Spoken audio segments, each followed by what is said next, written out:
So today we're going to be talking about a more ironic response from Theresa May, in which she criticised other countries for not coming together internationally and coming up with a coherent response to the coronavirus. So writing in the Times, she said states had gone their own way and treated the virus as a national issue. So here we have Theresa May, a person who pushed xenophobia and racism with her go home bans, who pushed Brexit and pushed the idea that we should leave EU institutions and that we're better off alone. No deal is better than a bad deal and all this stuff. So she wanted us to pull out of EU institutions, which would be at the forefront of developing any kind of vaccine, to be honest. And what she said was, damn countries going their own way and, doing their own thing. But, when it comes to an international response, she hasn't criticised Johnson for not following what what other countries have been doing. So the irony is that here she's criticising international states for doing their own thing, but at the same time she won't criticise Boris Johnson for the UK doing our own thing. So in the Times, May wrote, the global impact of COVID-19 and our inability to forge a coherent international response to it have raised new questions about the effectiveness of a system of cooperation through shared institutions. Shared institutions that you want to just pull out of. But you won't criticise, Donald Trump, for trying to pull out of the World Health Organization. No.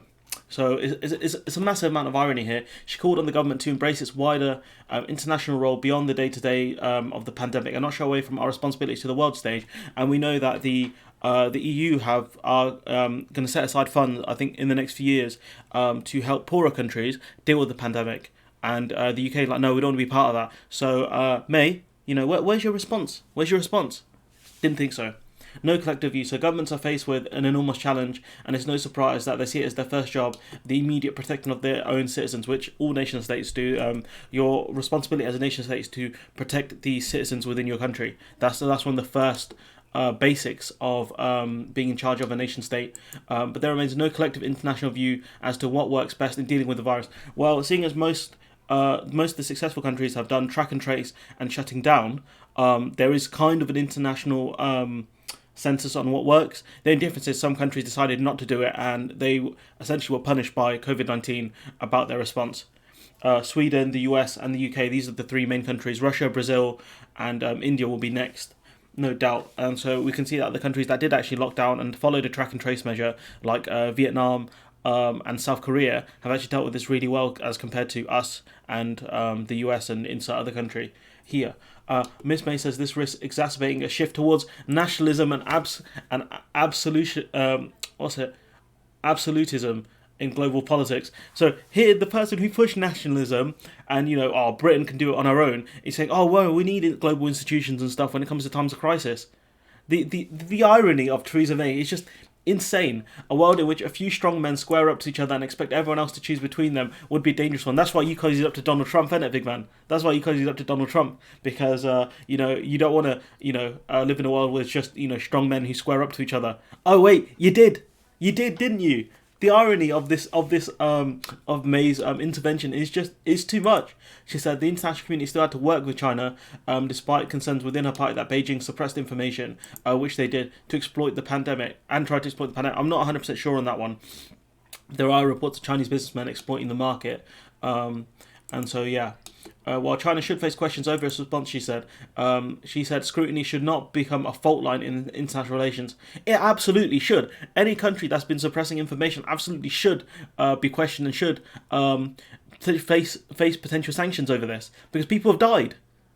The UK's international efforts have been focused on a mission to find a coronavirus vaccine, rather than trying to stifle the virus here. When plugging money to a vaccine. Earlier this week, the Prime Minister co-hosted an international conference to try and raise more than $6 billion towards the global response, although the US, Russia and India declined to take part. And so you're the person who pushed nationalism and this go-it-alone mentality. That's what conservative ideology is all about. I'm all right, Jack. And now you're saying, oh, we need help from other people, can't do it on our own. You're going against the fundamentals of your own ideology. This is crazy. The UK has pledged to give $338 million in aid to funding and research into tests, treatment and vaccines, and $744 million in a commitment to help end the pandemic and support the global economy. So not to support people within other countries, but the global economy. So businesses and stuff like that. The Prime Minister is expected to... this is about the lockdown and stuff like that. And so this is an older article, it's from the 6th of May, but Theresa May, the dramatic irony of your statements is just crazy, and I don't think you get it. Like, you're the person who pushed this go it alone mentality of I'm all right, Jack. You're one of the people who pushed that. You're one of those people who pushed that Britain can go it alone. And now you're saying, oh, the international community needs to get together and help each other. You know, is a simple message and it comes from the heart. And I say, hey, what a wonderful like Theresa May, like. Come on, man! Like this is farcical. Like, you're meant to be intelligent, and this is what you come out with. You didn't have to intervene. You're the one who pushed nationalism. You're the one who helped push xenophobia, and this is the conclusion you've come to. We need to work together.